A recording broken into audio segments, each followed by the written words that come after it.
চলেছে পালাবদল। প্রত্যাবর্তন নয়, বরং পরিবর্তনে বাংলার মানুষ রায় দিয়েছে। বাংলার নতুন মুখ্যমন্ত্রী হিসেবে শপথ নিয়েছেন নন্দীগ্রামের দামাল ছেলে শুভেন্দু অধিকারী। প্রধানমন্ত্রী নরেন্দ্র মোদীর এই সাফল্যে গর্বিত গোটা বাংলা। পশ্চিমবঙ্গে বিজেপির ঐতিহাসিক জয় উপলক্ষে বিশাল বিজয় মিছিলের আয়োজন করে বজবজ বিধানসভার 5 নম্বর ওয়ার্ডের যুব সভাপতি সুরজিৎ পাড়ুই। এদিন শ্রীখোল ব্যান্ড পার্টির সহযোগে বিজয় মিছিলের সূচনা হয়।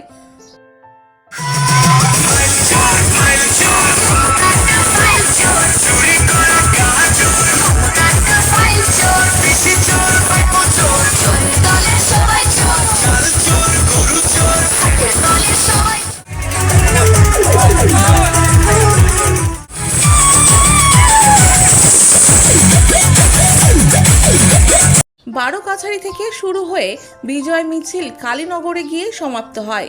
মিছিলের পুরোভাগের নেতৃত্ব দেন যুব সভাপতি সুরজিৎ পাড়ুই। এই দিনের মিছিলে মানুষের বাঁধভাঙা উচ্ছ্বাস ছিল চোখে পড়ার মতো। মিছিল শেষে ডক্টর তরুণ কুমার আদক জানান, বিজেপির এই জয় দুর্নীতির বিরুদ্ধে জয়।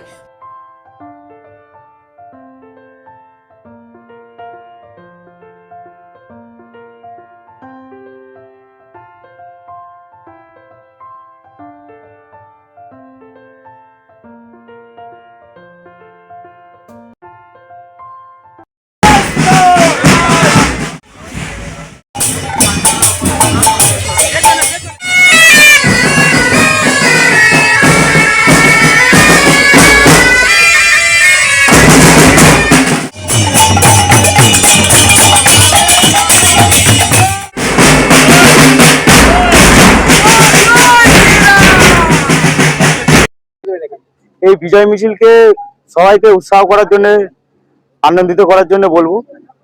আর এই বিজয় মিছিল সারা ওয়েস্ট বেঙ্গলে আমাদের ভারতীয় জনতা পার্টি যেভাবে জয় করেছে তার জন্য সবাই উৎসাহ পেয়েছে। আর এই যে একটা ভয় ভীতি ছিল যে আম পাবলিকের কাছে, তার সেই ভয়টা কাটিয়ে উচ্ছ্বাস যে মানুষের, যেখানেই আমাদের বিজয় মিছিল হয়েছে লাখো লাখো লোক বিজয় মিছিলে। আগামী দিনে বলবো মানুষকে যে ভয়ভীতি যেরকম কেটেছে, আপনারা সেই ভয়টা কাটিয়ে রাস্তায় নামুন অন্যায়ের বিরুদ্ধে প্রতিবাদ করা। এই তৃণমূলের যে অপশাসন, যে চোর দুর্নীতি, যে সরকার চলছিল মানুষের প্রতি যে অত্যাচার করেছে, আপনার রেশন থেকে চাল, চাল থেকে বালি, কয়লা কিছু রাখেনি। দুদিন বাদে ওয়েস্ট বেঙ্গলটাই বেঁচে দিত। একটা ওয়েস্ট বেঙ্গল, এই যে আমাদের ভারতীয় জনতা পার্টি আজকে যে ক্ষমতায় এসছে, আমাদের মাননীয় মুখ্যমন্ত্রী যেভাবে মানুষের পরিষেবা দিতে চাইছে, ডবল ইঞ্জিনের সরকার, আস্তে আস্তে মানুষের ডোর টু ডোর পরিষেবা হবে। কর্মসূচি আছে বিজয়ের এক বিশাল র্যালি, শুভেচ্ছা দেওয়া হবে মানুষকে, আম পাবলিককে শুভেচ্ছা দেওয়া হবে। আর হচ্ছে এই র্যালিটা বিশাল আকারে একটা র্যালি হয়েছে, সেটা আপনারা দেখতেই পাচ্ছেন। আমাদের বজবজ বিধানসভা 5 নম্বর মন্ডলে এই জায়গাটা পড়ে বাহালি বনরাইপুর বারোকাছাড়ি বলে। আর এই র্যালিতে আজকে 2000 কর্মী মানে আমরা ধরা হয়েছে, কিন্তু 2000-এর বেশি আরো লোক আছে, 5000-এর কাছাকাছি লোক আছে। উন্নতি তো হবে মানুষের, আমরা উন্নয়ন করার জন্যই এসছি। আগামী দিন মানুষের যেভাবে উন্নয়ন হচ্ছে, অন্য অন্য রাজ্যে আমাদের বিজেপি সরকার আছে, 15টা রাজ্যে ক্ষমতায় আছে, সেইভাবে যেভাবে উন্নতি হচ্ছে ডবল ইঞ্জিন সরকার সেইভাবেই উন্নতি করবে ওয়েস্ট বেঙ্গলে। মাননীয় মুখ্যমন্ত্রী বলেছেন পাস ফেল চালু হয়েছে। আগামী আমরা এই বছরে দেখলাম যে মাধ্যমিক পাশে এক একটা জায়গায়, এক একটা স্কুলে যদি 200-300 করে যদি মানে এলাকায় যদি পরীক্ষা দিয়েছে, মাত্র এক একটা জেলায় একটা করে মানুষ পাস হয়েছে, একটা করে মাধ্যমিক ছাত্রী পাস হয়েছে। শিক্ষার ব্যবস্থা তো একদম খুব খারাপ। পার্থবাবু তো একদম সবকিছু নষ্ট করে ফেলেছে।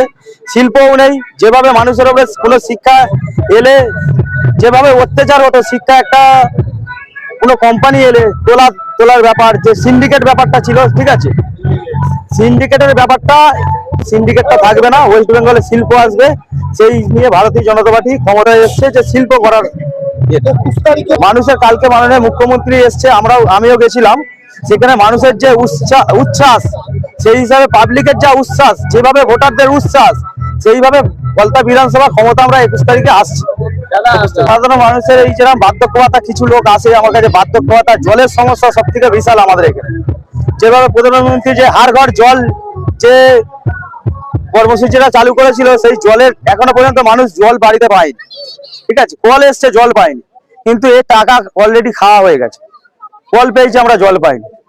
তারপরে রাস্তাঘাট যেভাবে পাইপ বসানো হয়েছিল ফেটে গেছে, সেই রাস্তাঘাটগুলো এখনো ঠিক করা হয়নি। এই যে তৃণমূল সরকার ছিল, এই 10 বছর আমাদের এই অঞ্চলের কেন পুরো বাংলাতে ভোট দিতে দেয়নি। গণতন্ত্র হত্যা করে জবরদস্তি এরা সরকারি ছিল। মানুষ ভোট দিতে চেয়েছে, সেটা আটকেছে। এবারে কিন্তু আমাদের নির্বাচন কমিশনার দেখুন কিভাবে এমন ব্যবস্থা করেছে, রন্ধে রন্ধে যে দুর্নীতিগুলি দিয়ে এরা ভোটে জিততো সেগুলি আটকেছে। প্রতিদিন নিয়ম চেঞ্জ করেছে, যার জন্য বাংলায় আজ সব বিজেপির সরকার এসে গেছে। আমাদের এইখানে বজবজে যেভাবে স্কেল দিয়ে আমাদের এখানকারের প্রচুর বুথে ভোট দিতে দেয়নি, 1 নম্বর ছাড়া সর্বত্র স্কেল মেরে দিয়েছে, যার জন্য আমরা এখানে জিততে পারিনি। কিন্তু ফলতার মানুষ প্রতিবাদ করেছে সঙ্গে সঙ্গে, যেটা বজবজে সম্ভব হয়নি। একমাত্র জাহাঙ্গীর খান এখানে অবজারভার হয়ে এখানকারের মানুষকে এত পিস্তল দিয়ে ভয় দেখিয়েছে, তারা ভোট দিতে পর্যন্ত যেতে পারেনি। এবারে গিয়েও দেখেছে স্কেল দিয়ে তাদের ভোট দিতে আটকে দিয়েছে। এবং ফলতার মহিলারা একসাথে বেরিয়ে পুনর্ভাবে দ্বিতীয়ভাবে আজকে আমরা ওই মিছিলে গিয়েছিলাম, এবং 21 তারিখে ফলতায় ভোট হবে, সেখানে সিট আমরা পাবই। বজবজেরও একটা সময় দেখবেন দাবি উঠবে, যাতে আমরা এখান থেকে আবার বিজেপি সরকার আনতে পারি। সেটা এখানকার জনগণের যে উচ্ছ্বাস, যেটা প্রতিদিন দেখছেন মিছিল হচ্ছে, প্রত্যেকে যদি ভোট দিয়েছে, তাহলে আমরা শুধু হেরেছি এদের অগণতান্ত্রিক পদ্ধতির জন্য।